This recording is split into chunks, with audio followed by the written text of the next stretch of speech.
Hello, everybody, and welcome back to a brand new episode here on NR2003 for our second race of six in the 2021 debut SRX Racing Series. Here today, we are actually at a dirt track, Knoxville, a very widely known historic dirt track here on the schedule. And we actually go back to back dirt racing. I am joined, of course, by my good friend of JayCook. And Jay, here we are after our first week of both seeing this in action in not only in our 2003 but in real life, and I think both of us were fairly impressed by what we saw on the track, and I think we're both looking forward to tonight here and seeing what this series can produce on this dirt track here in Knoxville. Yeah, I'm very excited to see these guys race on dirt, and I think they do it more than twice this season as well, if I remember correctly. No, maybe it may just be two actually. I can't remember. I don't remember their schedule that well. But I am very excited to see these guys on dirt. I have a pretty good feeling that Brian Brown, I believe of his name, he's the hometown guy for this race. I have a feeling he's probably going to wind up dominating this thing. He's so experienced on dirt. He is a long time World of Outlaws, long time sprint car driver, has lots of wins, very successful in that stuff. So I kind of look at him immediately to win this race tonight just because of his experience at this track and probably some lack of experience for these other guys in this race.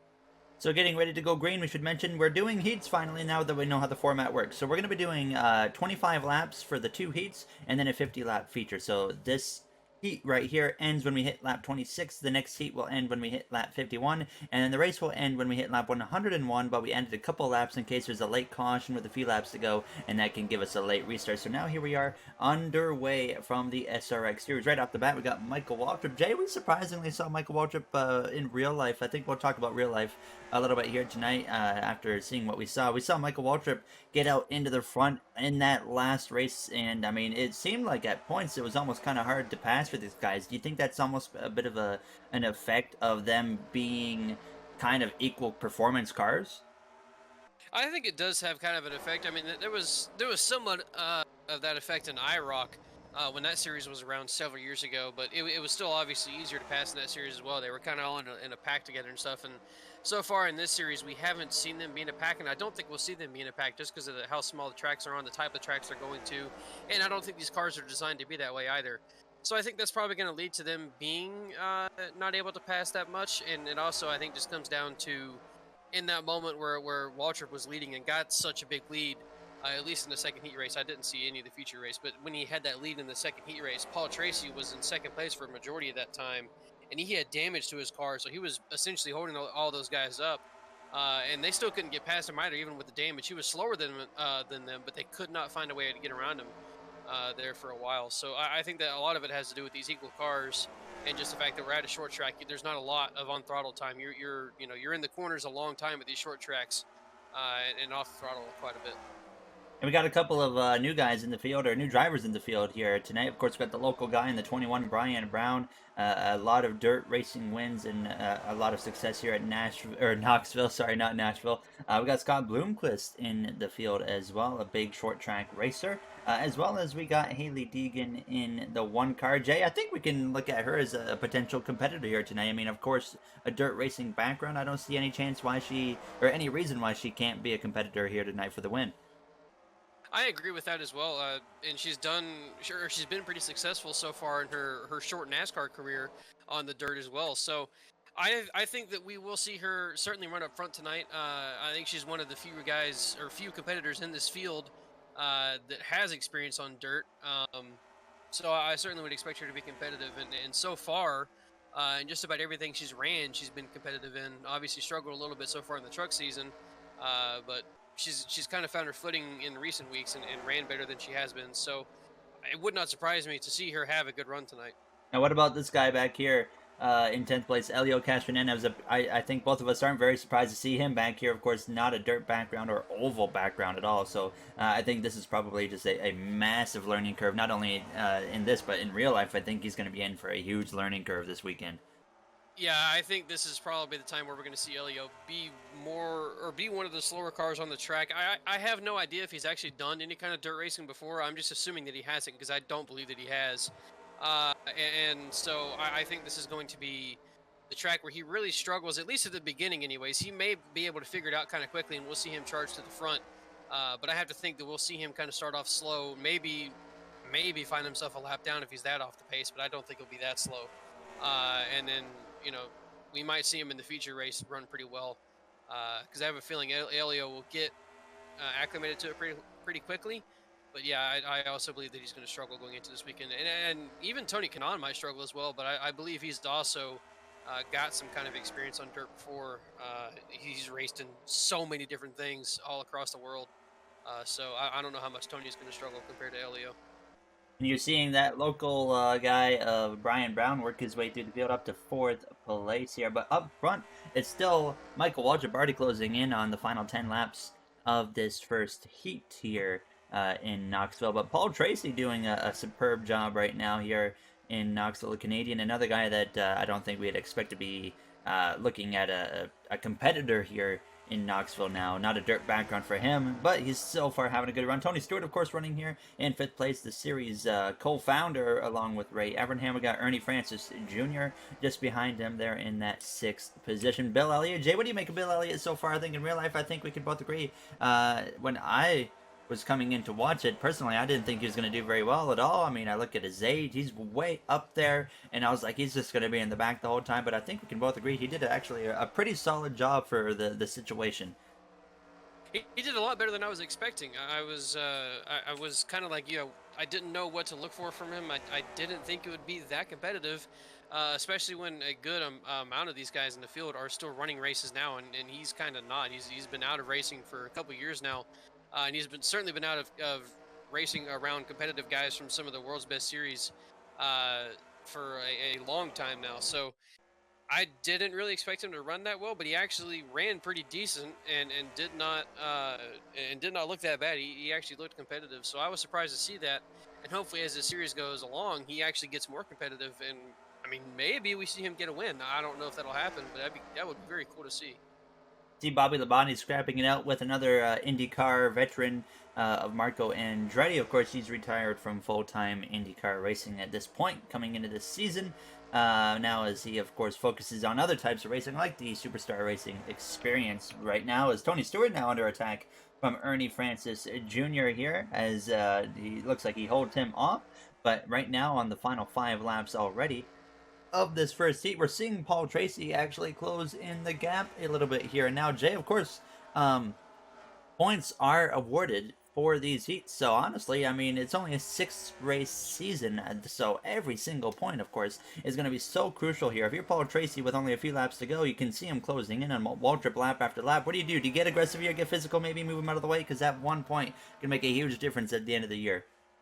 If you're wanting to go for the championship, I mean, I think that you have to. If that's where if that's what you're looking at in this series right now, if you're focused on trying to win the championship for it, then why not go out there and put your elbows out and try and get a little dirty and move somebody to get the win?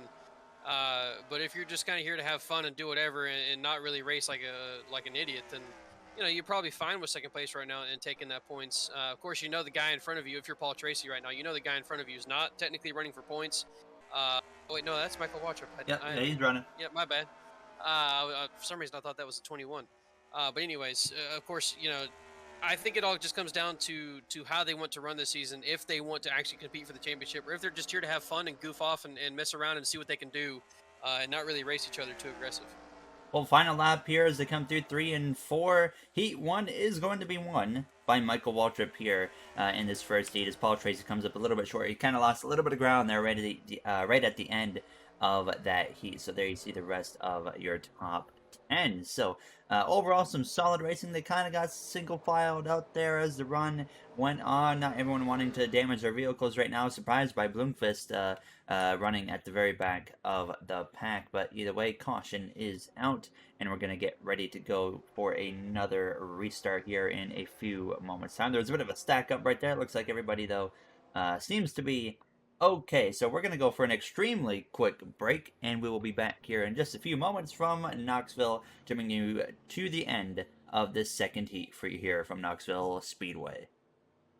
Welcome back here from Knoxville Raceway, Speedway, whatever you call it, getting ready to go green here for the start of Heat 2, which comes to a close when we hit lap 51. So we lose about 5 laps here, but if it's anything like Heat 1, those 5 less laps really won't make a difference here now, as Michael Waltrip gets ready to lead the field back to the green over Paul Tracy and Willie T. Ribbs. Jay, Willie T. Ribbs running P3. In real life, we saw him do pretty decent. He did end up having one of those crashes, but overall, I think for him, it looked like we kind of had the vibe. He's just there to have fun. Like, I mean, I think everyone's there to have fun, but especially for him, he looks like he's just having the time of his life. Oh, we got trouble, actually. Oh, we got an incident already. The local guy, Brian Brown, goes around in turns 3 and 4. He just worked his way up to about 3rd place, and around he goes. We'll talk about Willie T. Ribbs in just a few minutes, but a very unfortunate moment right there. Hopefully he can get into the pit lane, fix his car up, and hopefully he's not going to take too much of a hit. Very unfortunate right there. We're going to get an immediate look at what just happened there to Brian Brown. On board here with Brian Brown into the corner, you're going to see he gets up the inside of Willie T. Ribbs, and right there, just slides up into him. Can't do much about it at that point, and into the guardrail he goes. Big contact there, as we'll get one quick other look there at that incident. There you see the other look right there into 3. He just goes a little bit too deep, it looks like, Jay, and I guess maybe just a little bit too aggressive too early, you think? Yeah, it was almost looking like he was trying to pull a slide job, but he had obviously no chance to complete it. And he just winds up sliding right up into the side of Willie T and loses control and backs himself into the wall. And that looks like pretty significant contact to the wall to me. I don't know how competitive he's going to be for the rest of this race. Back to the live scene here from Knoxville. So we were just mentioning Willie T. Ribbs as that crash was happening. He got a bit of a piece of it there with Brown actually getting into the left side of him. Didn't pick up any damage, fortunately. But Jay, as I was saying, I think we both agree he's definitely like the one guy that's just very obvious. He's just there to have a good time, have some fun, and just see whatever he can do.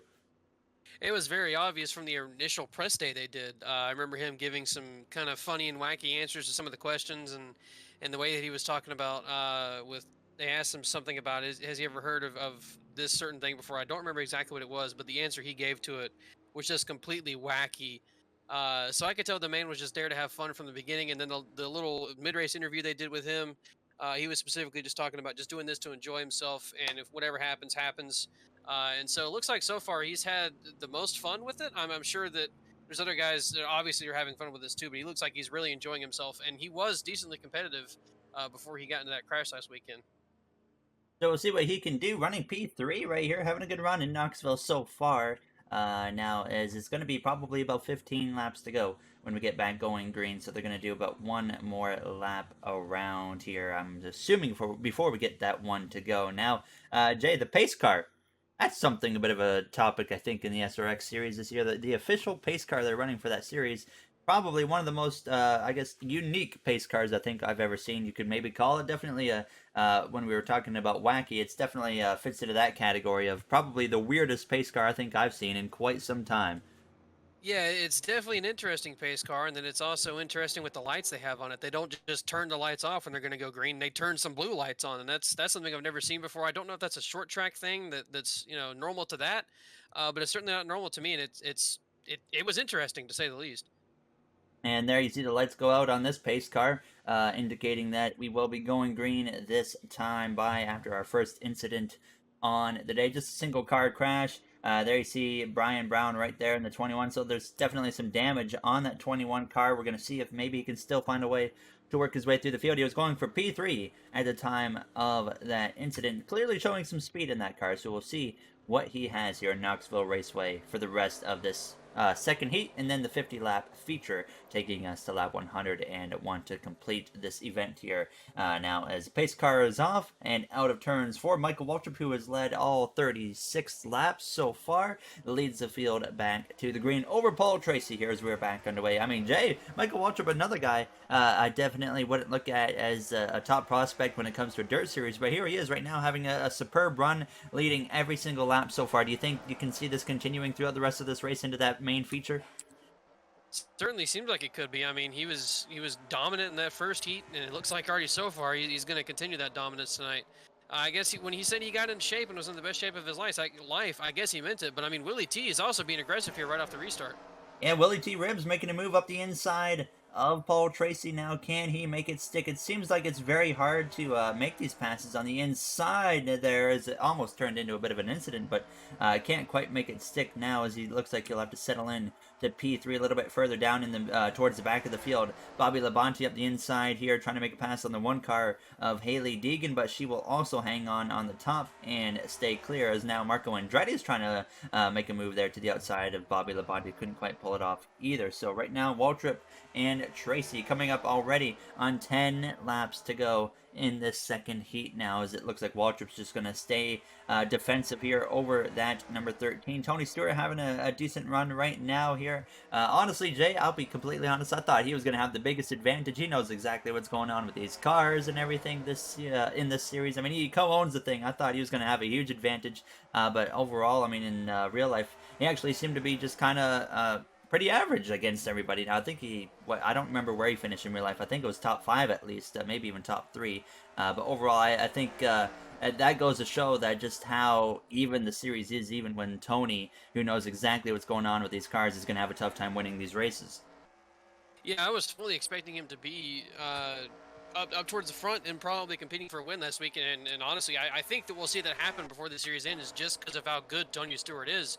But yeah, I was kind of surprised to see him just running kind of mid-pack the entire race. He didn't look like he wanted to go forward that much. But once again, I mean, I think it was just a whole, figuring everything out. And then also, I don't know if he's ever been to that track before, so I think that it might just been another thing that he was struggling with as well. I'm highly confident he's raced at Knoxville before with how much dirt racing he's done. So I mean, this might be the first race that we see him be extremely competitive in the series this weekend. But I think in real life, I still think we're going to see Brian Brown probably run away with this thing even in real life as well, just because of how much experience he has at this track, how much experience he has on dirt. That is just going to pay dividends in a series where every car is even. Speaking of Brian Brown, right now, you can definitely tell he's struggling, falling off just a little bit from the pack. But you see right now a side-by-side battle here between Michael Waltrip as well as Paul Tracy now in the final 4 laps underway here in this second heat. So as well, up to third place went Ernie Francis Jr. He was able to pass at 17, and Willie T. Rips, who's kind of backing up now to Bill Elliott, who runs there in 5th place. So we got a bit of a 3-car battle going on here with now the final 3 laps of Heat 2. Now, definitely got to be impressed as well by Ernie Francis Jr. He is from a, I guess, road racing background with what kind of Trans Am cars it was, I think it was, right, Jay? Yes, I believe that it was Trans Am. He ran for. He's ran in 3 different Trans Am series. I think I guess there's versions of them, like they have lower series, kind of like the NASCAR series, or kind of like NASCAR does with Xfinity and Truck Series. I believe that he ran in I guess their rookie series or younger series or whatever. He won championships in all of those series, and now I believe he's in the top one. And I think he's also won a championship in that series too. So obviously, and everything he's ran so far, he's been successful in. And there he comes through out of turns 4 on this final lap in Heat 2 to finish in P3 as Michael Waltrip hangs on for yet another Heat win. So 2 heats down, also half the race down, 1 heat to go when this race comes to a close on lap 100. So Michael Waltrip looking very strong so far. Can he continue that? We saw him come under a lot of pressure from Paul Tracy, but was able to defend over him and hold him off. And then once he kind of held him off for about 5-6 laps, he was able to just kind of stay in P1. So we'll see what happens now leading into this now main feature of our second race of the series. We're going to go to another really quick break and come back and bring you guys to the end of this race here from Knoxville Raceway. Welcome back from Knoxville Raceway, getting ready to go green for the main feature race here from the SRX series for the second of 6 races here this summer. It will be coming to a close when we hit lap 101, unless, of course, we need a few extra laps or something, which we hope we don't need, but you never know. That might happen with the way these guys can go at it, but Obviously, a very quick race. The first 50 laps flew by, even with a few cautions in the mix. And now we're getting ready with Michael Waltrip to lead the way back to the green flag. Over second place, Paul Tracy. It's been the same first two drivers all race long now as the feature is underway. Jay, I guess with the even cars as well, I feel like track position, no matter who you are, track position is going to be an extremely important thing all season long for this series. And of course, this as well as real life. I think track position, yes, is probably going to be the most important thing of the season, honestly. It kind of seemed like it was last weekend. Obviously, I don't believe, I can't remember his name, the guy who won, Kobe. I don't believe he started up towards the front, so he was obviously just fast enough to get around these guys. But we saw it several times in the heats. And then I again didn't watch the feature race, so I have no idea if track position mattered that much in the feature race, but it definitely mattered in the heats. And I think it's going to continue to matter, especially in the heats when the races are that short. So I think it's going to continue to matter all season long. And honestly, track position might be what determines who wins this championship. If one person is lucky enough to consistently get the top spot draw every single week. So I don't know what kind of calculations they're using if they make sure that the same person can't start up front 2 weeks in a row or whatever. But certainly seems like the track position is going to be a major key in this series. I'm sure if Eric Almirola was in this series, he'd be starting up front every single draw. If you remember back to last year when they were doing that.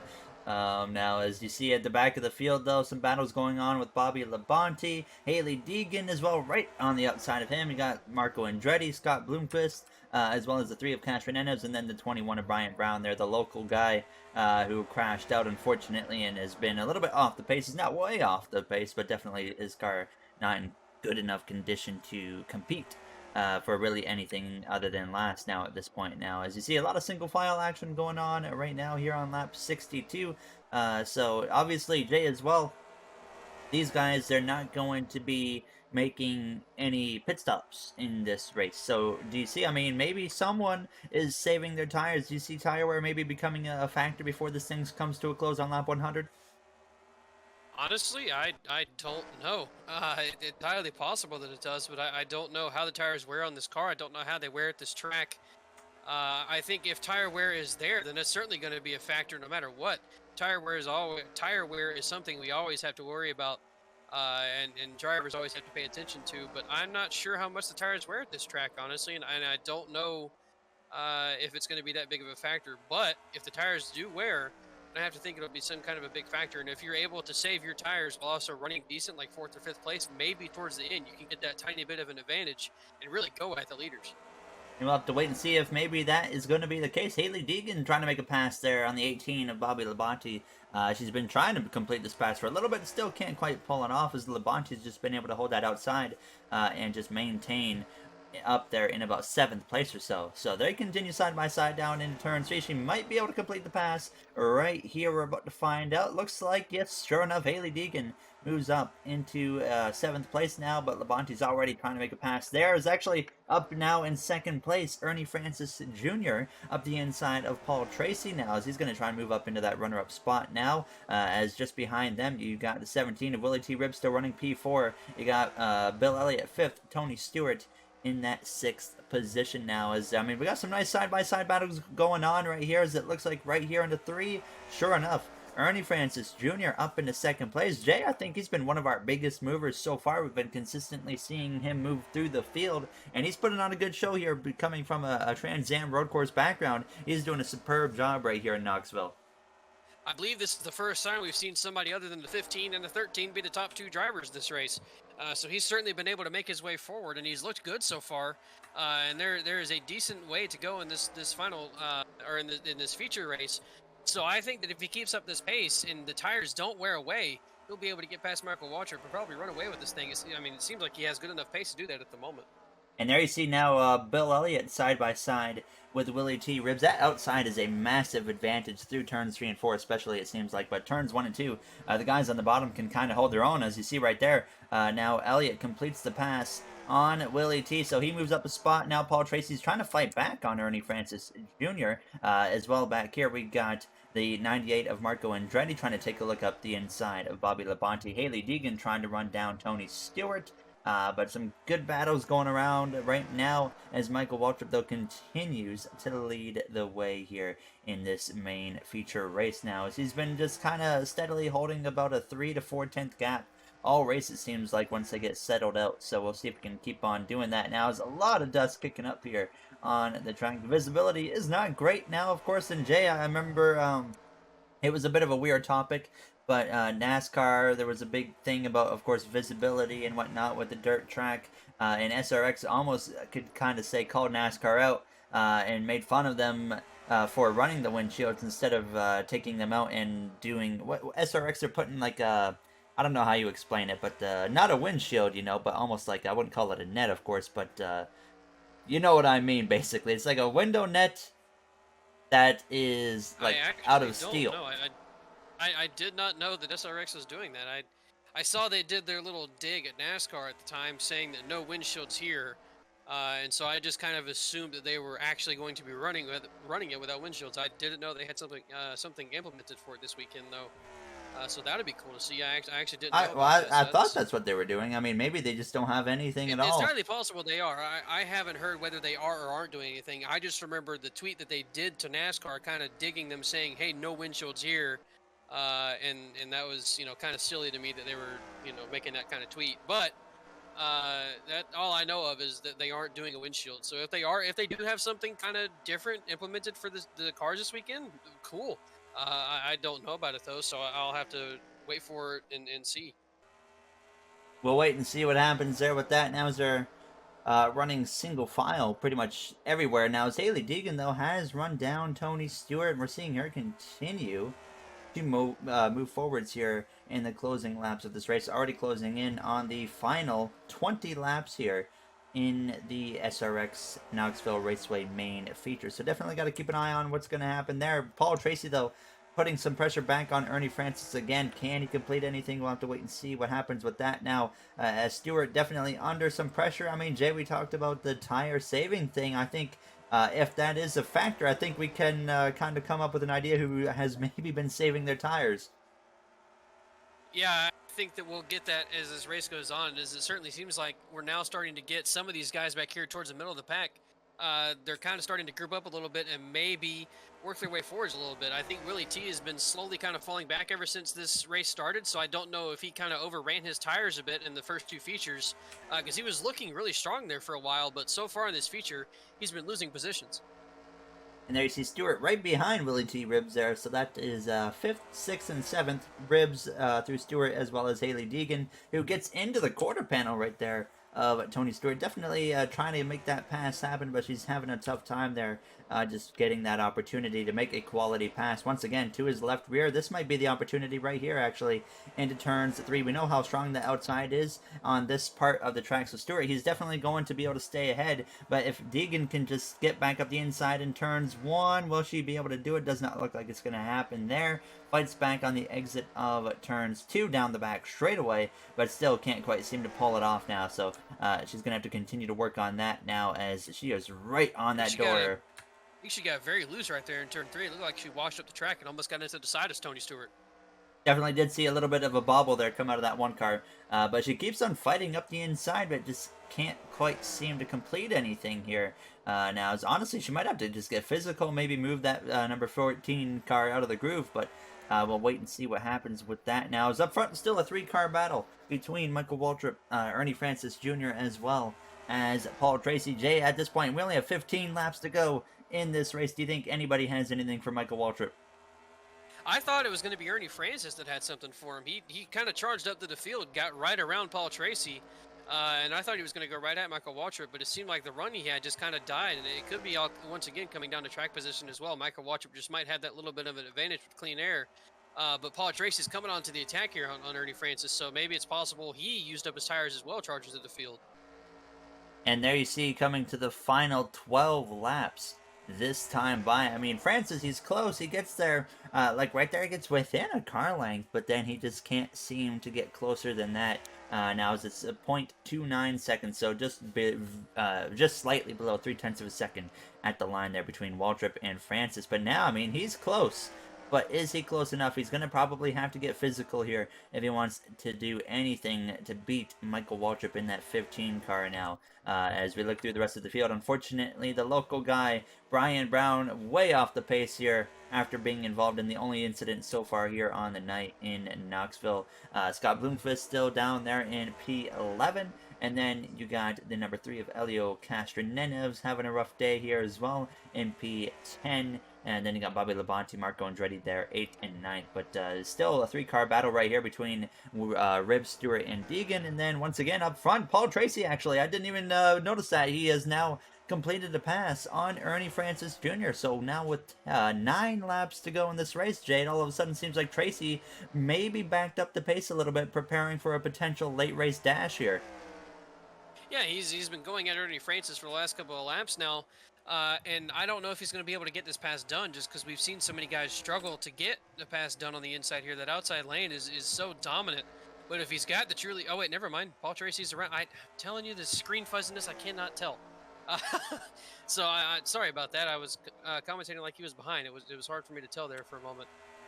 But if Paul... I don't know if Paul's going to be able to go at Michael Waltrip here. I think that just being in clean air that Michael Waltrip has, I think that's going to be too big of an advantage. And we've seen him absolutely dominate the crap out of this, and I don't think that's going to change. Coming up to 6 laps to go right here as they come through to cross the line. Paul Tracy, if he wants to do anything against Michael Waltrip, he is going to have to do it very, very quick now, as it only takes about 16, 17 seconds to get around this track. So he does not have much time whatsoever, and he's still under pressure. You see Bill Elliott's actually fighting his way forwards. I think Bill would love some more time, of course, left over, because he is now just clawing his way into this 3-car battle. Now could be turning into a 4-car battle here in the final few laps of this race. Coming up on 4 laps to go here as they cross the line. 0.3 of a second now. Actually, the gap opens up a tiny bit between Waltrip and Tracy now, as he's really going to need to get on the back of him very, very quick. Jay, I mean, if you're Paul Tracy, you've been looking at the back of that 15 all race long. I'm sure he probably wants to move that 15 out of the way for this win. I don't see why not. Full send him. I mean, why not? You're right. We're coming down towards the end of this thing. I think he's got maybe that tiny bit of a better car right now. Maybe his tires are just that much better where he's able to get a run on Michael, but I don't think he's going to be able to make the pass without getting a little bit physical. And I mean, why not, right? You're coming down right to the end of this race. This series is for fun. Why not be a little aggressive and see what you can do? If you don't win, you don't win. It's not that big of a deal. So if I'm in Paul Tracy's position right now, I try and full send him a bit and see if I can move him. Coming up on the final lap right here, he's going to have to get desperate really quick or hope Waltrip makes a mistake. White flag in the air here from Knoxville Raceway. Now on this final lap, does Tracy have anything down the back straightaway? I don't think he's got anything, as Waltrip has a very nice gap through turns 3 and out of turns 4. Michael Waltrip will come through to win the second Superstar Racing Experience race of the season here from Knoxville Raceway over Paul Tracy, Ernie Francis Jr., Bill Elliott, Willie T. Ribbs rounding out the top 10. Tony Stewart just barely held off Haley Deegan there for that 6th position. There's Deegan settles for 7th, and Andretti ends up 8th and 9th place, Bobby Labonte. 10th place, Elio Castronenevs, and then 11th goes to Scott Bloomquist, and then the local guy, Brian Brown, down there in P12. So congratulations, of course, to Michael Waltrip. We'll have some points up after this race, and I'll try to calculate some heats into the first race as well for points. Obviously, we didn't do heats in that first race, but we'll just kind of throw some points in for a certain lap count and just work it in like that. So overall, Jay, I think we actually had a pretty solid race here in Knoxville. We only had 1 incident, but overall I thought the racing was pretty good at times. There was some single file there mixed in, but it kind of reminded me of real life. There were some points where it was really laid back, relaxed, not much going on, but there was also a lot of points where we had quite a bit of entertaining racing happening on the track. I think this was actually a very good representation of SRX in real life. I agree with that one. There was still some stuff going on, but it was majority single file. We didn't have a ton of passing. We didn't have a huge crash. We did have 1 incident. I think there was 1 or 2 incidents in the feature race last weekend. So yes, I think it was very much a representation of how at least last weekend's race went. I don't know if we're going to have as clean a race this weekend though in SRX in real life, just because we're on dirt. And I still think we're going to see some of these guys. I think we're going to see their inexperience play into this race a bit, and we'll probably see some crashes happen. I absolutely agree with that. It'll be interesting to see what happens IRL this weekend. As always, of course, if you guys enjoyed, you do know what to do. We would like to thank you all for taking the time out of your day to watch this episode of the SRX Racing Series. Next week, we go back-to-back dirt racing. We go to Eldora once again, and then after that, we'll be already halfway through this inaugural season of the Superstar Racing Experience Series. So thank you all for taking the time out of your day to watch this episode and others on the channel, and we will see you guys next time out from Eldora. Have a great night, everybody.